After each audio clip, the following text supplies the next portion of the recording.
Hey gaming fans! So today's another Yu-Gi-Oh! Deck profile, and this one is Monarchs.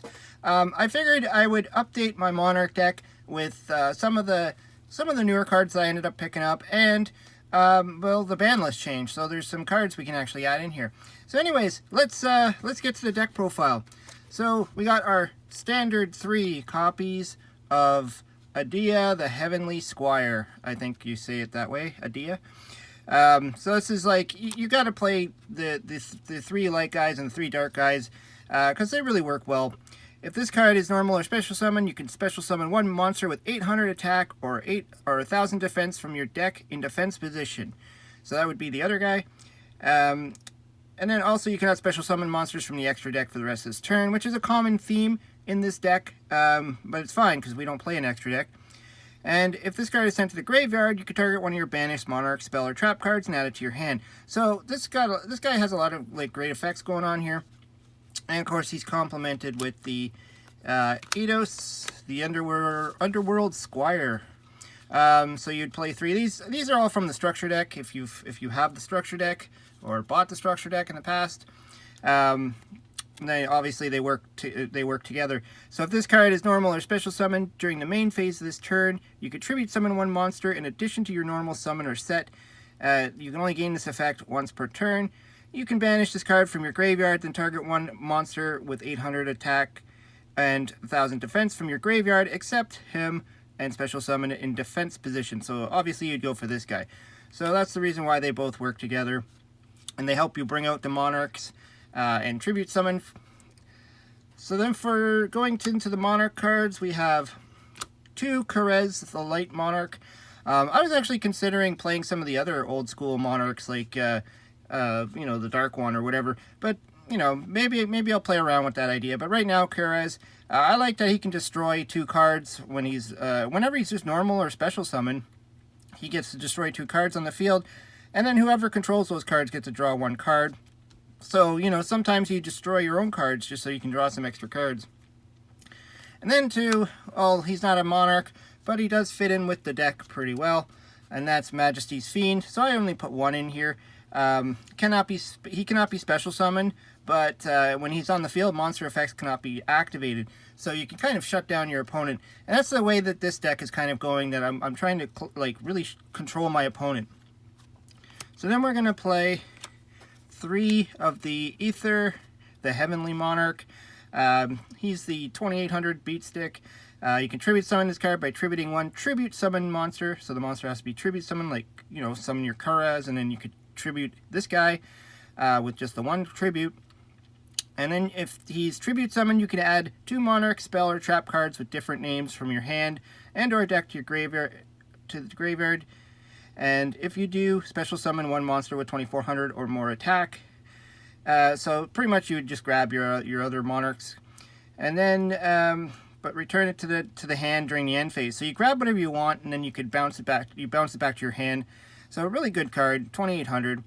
Also during your opponent's main phase, if this card is in your hand, you can banish 1 Monarch, spell, or trap card from your graveyard. Immediately after this effect resolves, tribute summon this card as a quick effect. So then you can really mess around with your opponent.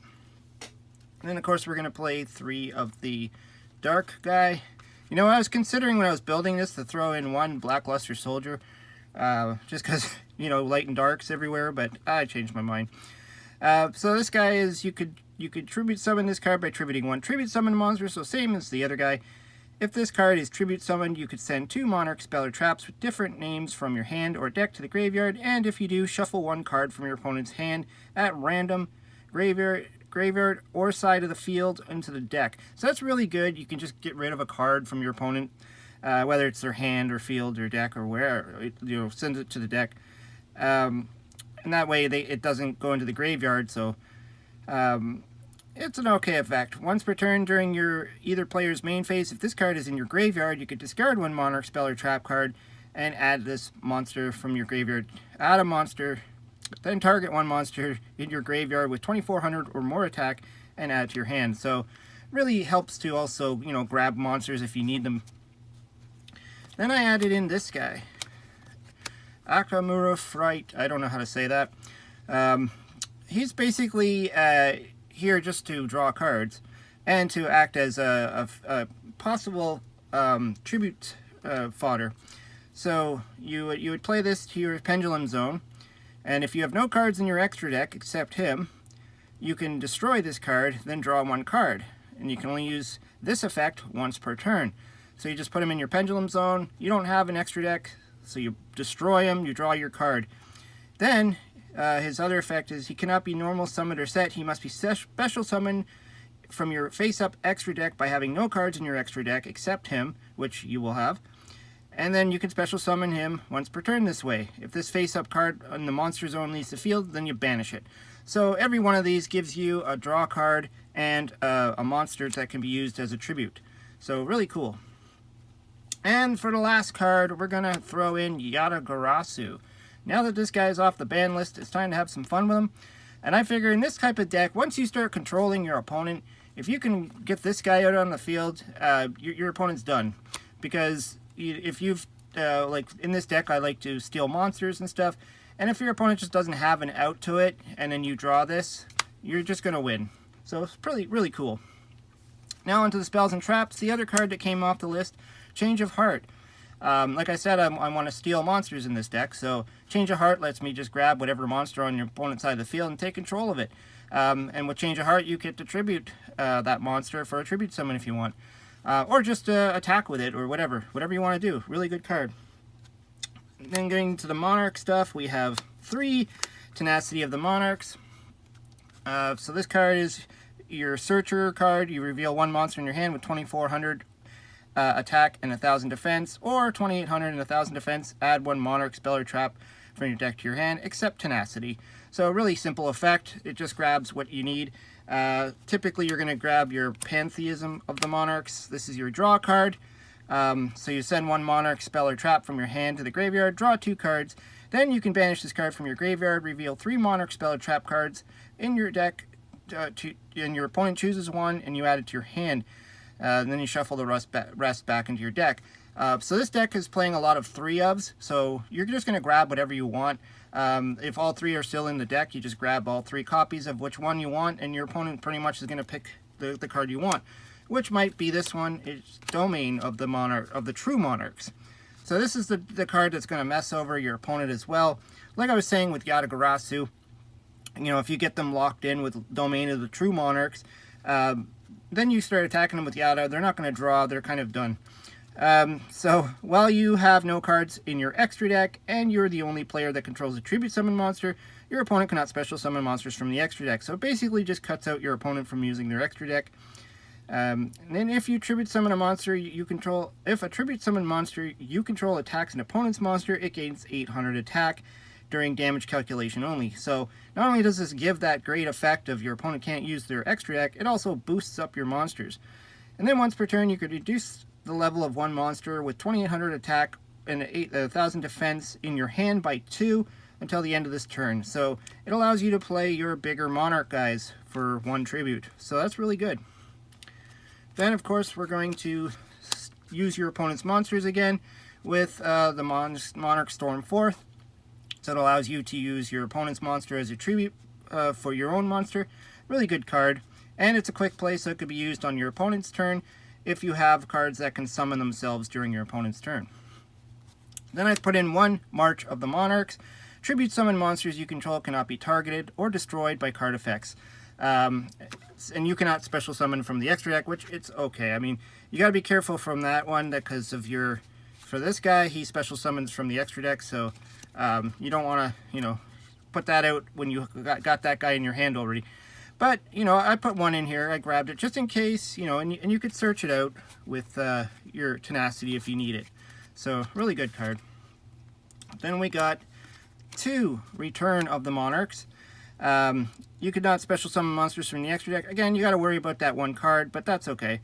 When you tribute summon a monster, you activate one of these effects. Add from your deck to your hand 1 monster of 2400 attack and 1000 defense with different name from the tribute summon monster, or add from your deck to your hand 1 monster with 2800 attack. So basically, every time you summon, you get to grab a monster.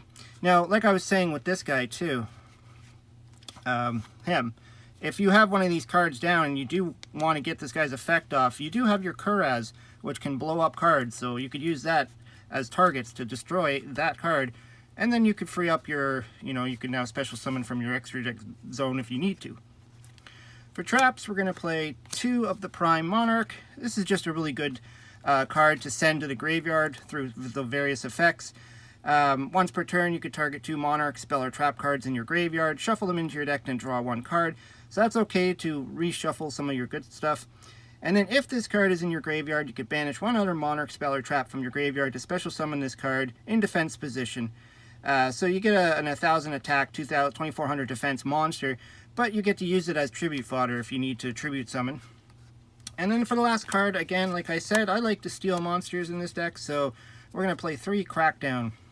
Activate by targeting 1 face-up monster your opponent controls. Take control of that monster. While you control that monster, it cannot attack or activate its effect.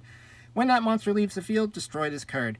So you're either just going to disrupt your opponent's plays by stealing their monster, or you're going to grab their monster and, of course, tribute it off for your Monarchs here.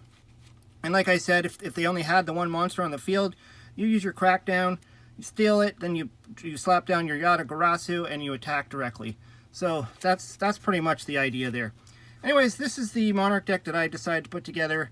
Obviously, you can use a little bit of tweaking here and there. I'm not sure if, how well these will work in the deck or not. I would expect if you draw 1 in your opening hand, you're going to use it right away anyways. So we'll have to wait and see. Anyways, yeah, that's the deck. Let me know what you think. Throw some comments down below. What would you take out? What would you put in? I always like to hear what you have to say. Hope you'll subscribe, and we'll talk to you later.